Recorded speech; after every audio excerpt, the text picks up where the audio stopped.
What's up, guys? Welcome back to the channel, Pete's Carport. Thanks again for joining me. We are going to have a lot of fun today jumping back into our 1985 Mercedes 190e Euro Spec 2.0. So today I went down to the store and was able to pick up everything I needed to change out all of the fluids in this car. And I did a ton of research before picking up the stuff, and I was kind of shocked that they were able to find everything I needed. So we're going to start with changing out the differential fluid, and there's two choices. I know this is the main one that they have listed. Okay guys, so once I started editing, I realized that somehow I grabbed the wrong bottle off the shelf. It should be 85W-90 or SAE 90. That's the specs that come from the actual manual. But fortunately, I did a ton of research, and being that I'm in very hot weather, this 85W140 will work and be fine. I don't have the manual for the car, but what I found online on forums, the 85W140 and Valvoline was the brand they had with that weight. So I picked that up. It only takes 0.7 liters, so you won't even use this entire thing. The next thing that was really confusing and difficult to find online was the manual transmission fluid. Now, if you have a manual for your car, it will tell you what to use, and it is Dextron 3. Now, Dextron 4 is the upgrade to that, and they had this stuff on sale for almost nothing. I think I picked it up for $1.99 each, and it only takes 1.6 quarts. So 2 quarts is going to be more than enough. So between these two here, I was under 10 bucks, I believe, and that's unbelievable to be able to change my diff fluid, my transmission fluid. So I decided that I'd jump in and try to figure out if they could find the oil filter. And ironically, Advance Auto didn't have it, but AutoZone had this STP 10,000 mile. It's a pretty good filter designed for synthetic. And I went ahead and picked up the 5W30 synthetic. It is 5.3 quarts, but I have an extra one of these that I can top it off with. Now, some of the tools you're going to need are, one unique tool is going to be this hex 14mm socket. It's basically going to be a giant Allen key, so if you do have that, you can use it too. This is going to be able to remove the nuts that hold in the differential fluid as well as your transmission fluid. We'll get out to the car and I'll show you guys that. I found some awesome videos online too that kind of walk you through how to remove those properly. They are in very tight spaces, so you do have to do a couple things. I also am going to be throwing on some gloves. Oh, by the way, I was able to find a fuel filter for the car also at AutoZone, or Advance. No, that was AutoZone. So I'm going to be using that once I get the whole fuel system cleaned out. You're also going to want some sort of drain. Now, a lot of people just use a bucket so you can drain out, see how much fluid you got out, and kind of add that as a way to know how much needs to go back in if your fluids are showing that they're good on the dipstick. You're also going to need something to pump the fluid back in. This is something I picked up from Harbor Freight a year ago and has come in extremely handy. It slides right into the diff or the transmission fill, and you basically pump it until it flows a little bit over, and that is going to be the recommended fluid, and we'll be able to know how much is in there now once we drain it out. So I'm going to go ahead and get everything set up. I've got the car running, and the car started right up. I'm going to bring you guys out there in a second. It is idling absolutely amazing. I cannot believe how well that seafoam worked. It's still blowing my mind right now. I literally cranked the car over, and within 1 second turning the key, the car jumped right on. So I'm going to get out there and show you guys how well this car is idling and show you guys the next steps to changing out all the fluid on this car. Alright guys, so I've got it jacked up and as level as I can get it using these amazing 12-ton jack stands I got from Harbor Freight, and you just want to make sure you get those set in a really well position.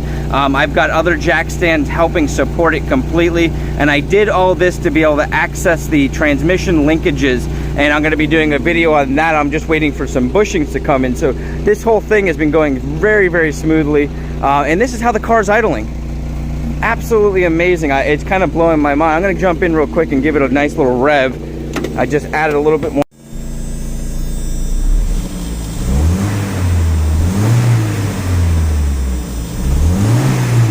So you can see the temperature's getting a little up there because the fan is not working. So I'm going to shut her down now. But she is absolutely idling amazing, starting right up. That is awesome. Okay guys, I'm in the back of the car on the differential, and you can see how disgusting it is. So my goal is going to be, after I'm done here, to clean this whole thing down.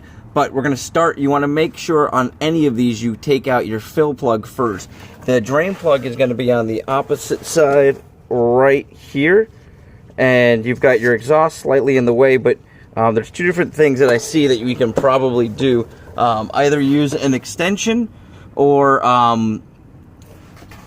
squeeze it in there. So basically this is how I'm doing it, and I feel like I've got plenty of room to get it still in there once I get these nuts cleaned down. So you really want to make sure that you get these cleaned out very, very well before attempting to turn them, because you do not want to strip. So I'm going to take my screwdriver and really just get all this cake gunked off, and then I'm going to open up my fill. Once I get that open, I'll go over to the drain side with my drain bucket underneath it, and then I'll open up my fill all the way. I'm really just looking to break this right now. Alright guys, so I'm going to show you guys how that comes out. Okay guys, I'm on the drain side now. I'm going to go grab my drain pan here in a second, but I wanted to let you know using a flathead screwdriver works really, really well for just scraping out all the caked up grease that gets built up into these nuts.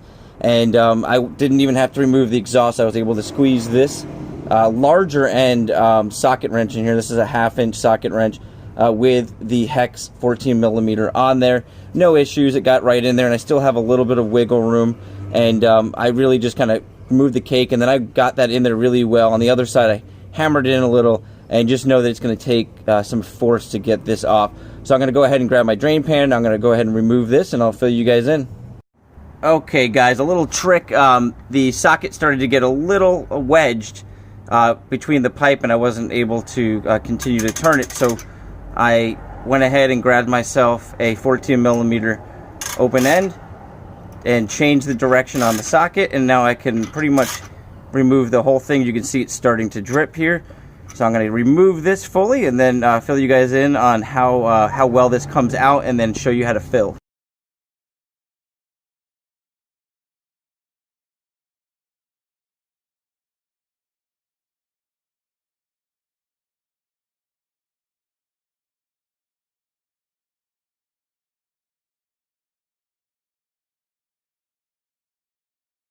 Okay guys, while I'm waiting for that fluid to fully drain out, I'm going to go ahead and hit my fill and drain cap with this heavy duty degreaser, and then I'm going to grab myself a scrub brush, and I'm going to make sure all of the grooves are all cleaned out really well. You want to make sure that goes in really, really well. I'm also going to find out the torque specs for this.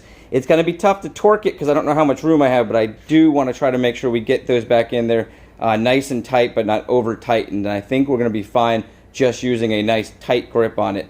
So while that's going, while I'm doing that, I'm actually going to set up the fill here. So basically it's 0.7 quarts, and this is a 1 quart, and which is 946 milliliters. And what's cool is on the side here they show the milliliters. So 0.7, we're going to basically leave behind almost 300, so I'm going to add a little bit more, and that should put us right at the top. So that's going to give us an estimate of where this is at. Now, I did not have the oil drain pan completely empty, so I'm not going to be able to know exactly how much came out, but it did not look like that much fluid, and that's pretty typical. Sometimes it burns off or actually leaks typically, but it did not seem like it was leaking. It was covered in a lot of gunk. And then after I get all this filled up, we get our caps back in, I'm going to use the same degreaser and a scrub brush to clean down the whole differential, just to clean up the area and make it look nice. So let me go ahead and fill the Gatorade bottle, put the pump in. I'll show you guys how that gets pumped in once you put your drain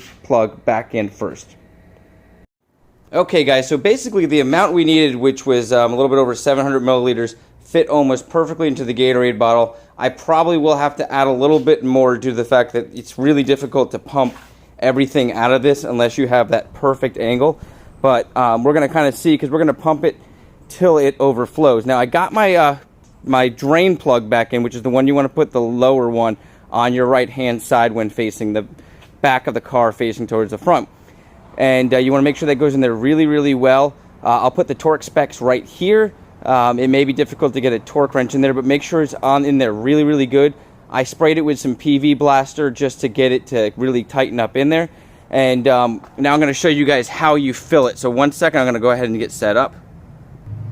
Okay, so basically I stuck the nozzle end, which is where you're going to fill from, up into there, and then you're going to grab your pump bottle, which should be filled, and all you're going to do is pump it like that, and you'll start seeing the fluid go right up into that hose, and that's how you know it's working. Now I'm going to go around to the other side and just make sure it's going in. Okay guys, I went ahead and just covered this thing down with some degreaser. I grabbed a nice scrub brush. I'm going to scrub this whole thing down, and then I'm going to pressure wash everything. It's always good measure, and keeps things just looking good, easier to take apart in the future if you just clean down everything, because it's probably the most neglected part of the car by far, underneath, and especially the differential and other parts that are up under here.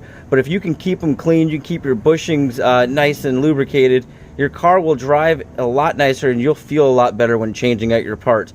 So this is really it. I went ahead and added that fluid in. I let it dribble out just a little bit. I ended up adding most of what was in that bottle because I think I'm on a slight angle, so I wanted to make sure I didn't overfill it, but I also didn't want to underfill it. So I kind of played it safe, and I knew some of the fluid was staying in the line and in the bottle, and I left about 100 milliliters left, a little bit more than 100 milliliters left in the actual Valvoline container. So I hope this helps any of you guys out there. There's a few other really good videos on doing this, but I wanted to show you guys on my car, because I'm going to be doing the differential fluid, the transmission fluid, which is where I'm having a little bit of a struggle, and then we're going to be changing out the engine oil as well, and then doing a coolant flush down the road. I thought I was going to tie this into one video, but I was able to show you guys all the stuff you need, and really the cost was right around 60 bucks for everything, probably even a little bit less. And I had to pick up a tool, and I had some other things sitting around. So for less than 75 bucks with gloves and tools and everything, you should be able to do all three of these jobs on your own. So have an awesome day, guys. I look forward to hearing your comments below, and I look forward to showing you more of this 190E Euro Spec, because it is an awesome car, and I'm excited to get it on the road. Enjoy and have a blessed week, guys.